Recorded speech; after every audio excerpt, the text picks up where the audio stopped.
Episode 4 starts off with Dwight's shooter and how there is dog shit in his yard.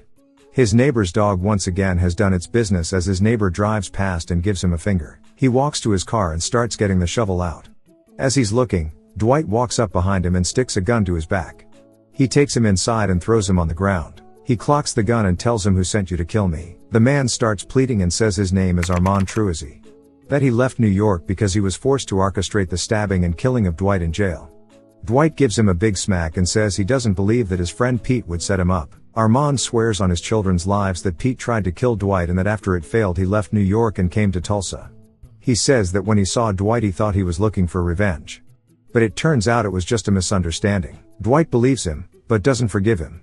He says that he wants a starting $300 a week rent from Armand. His wife walks in and trips out. She sees Armand and runs to help as Dwight leaves the house. Later on in the day, Tyson is driving Dwight to a tailor to fix him up some nice suits. Dwight looks like a proper OG now as he instructs the tailor to make some more suits for him. At the FBI headquarters, Stacy is still being a silent stalker. She keeps constantly checking in on Dwight and looks into his records once more. Her friend even notices and somewhat laughs at her. The nitrous oxide tanks manage to pull through and come in. Mitch bought 30 tanks under the disguise of his food business. He slaps Dwight's back because he knows there is going to be some good money being made. Dwight invites Bodie, Fred and Tyson to the bar. He tells them go take 10 tanks to a festival and sell them at $10 per balloon. They were making a killing at the festival. But two biker-looking men walk up to Bodie and Tyson and tell them who gave them permission to sell here. Tyson says we didn't ask. Both the men then walk off. Later that night, Armand is having a chat with his wife.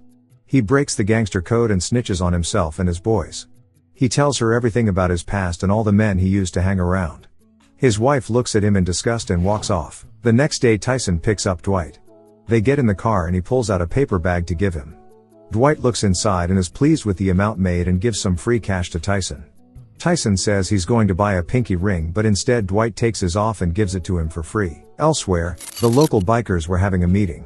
Their boss Colin, and right hand, Roxy, were speaking to the two bikers at the party.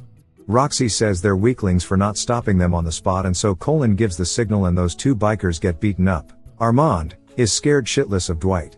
And so, instead of giving him cash, he steals him a metal horse worth 20 grand.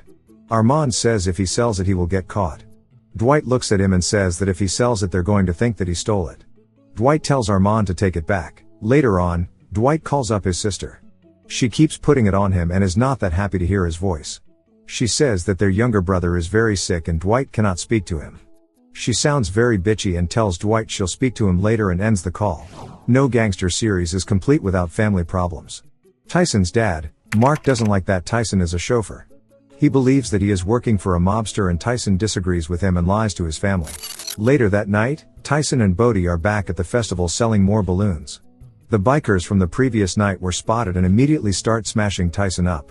They stole both the tanks, the money, and gave the boys an ass whooping. Dwight is one calm man as he smokes his cigar. Tyson apologizes for losing the money. Dwight and Mitch say there is nothing to apologize for and that he has a plan to sort this out. He tells everyone to return to the bar at night time. Armand also gets a call from Dwight. He says that he is to go to the bar tonight as well. When Tyson goes home he cops a mad scolding from his dad. His dad starts screaming at Tyson and tells him to look in his mother's face and lie to her that he is not working for a mobster. Tyson feels insulted and starts talking back, saying he earns more money than his dad. He then starts throwing money at his parents and gets kicked out of the house. It's nighttime and time to get ready for war. Everyone is there. They also manage to get Badface to help them. Tyson walks in and tells Dwight that everything is ready. They start walking out the bar, but Tyson sees his dad walking in. He says, "Ah shit." Cause he knows this isn't going to be fun. Dwight then tells Tyson to wrap it up. Mark turns around and things get heated between them. Dwight says Tyson is a man and can make his own decisions. Mark says he is joining them for the night, as he doesn't want his son to get beat up again. Dwight says whatever and they all leave the bar together. They get to the festival and hang out in the car park. They counted 12 bikers and Bodie says there better be a plan that doesn't involve me getting bashed again. Dwight tells him to relax and starts walking to the car and says to them, "It's time to grow some balls." They grab some baseball bats and start walking towards the festival. The shop's close and the team is walking together. They see the first biker and make him their first victim. It's all chaos as everyone is just brawling and smashing anything in sight. Bodie gets pinned down but Badface saves him. Bodie gets up and cleans up after Badface. Tyson is also getting cornered. but his dad came from behind and saved his ass. A good father-son bonding time. Armand is on a different level and is just swinging at anything. They are victorious and manage to get the tanks and the cash back from the bikers. They return back to home base and are all on adrenaline highs. Dwight gives Armand some money for his help and Tyson and his dad are having some good bonding time with each other.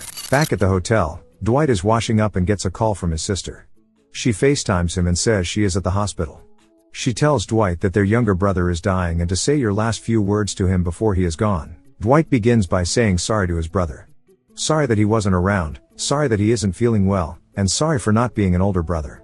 He immediately gets emotional as he begins reminiscing on stories of them as children. He says he loves him and will see him in the next world. He ends the call and sits there looking back at his decisions in his life. Armand gets back home after a long night. He walks towards his house and steps on dog shit. He turns around and sees his neighbor. He is fed up and tells his wife get inside as he walks across the road. He grabs his boot and smudges the shit right into his neighbor's face. He gets him on the ground and starts laying into him as his wife stands there in disbelief. Until next time.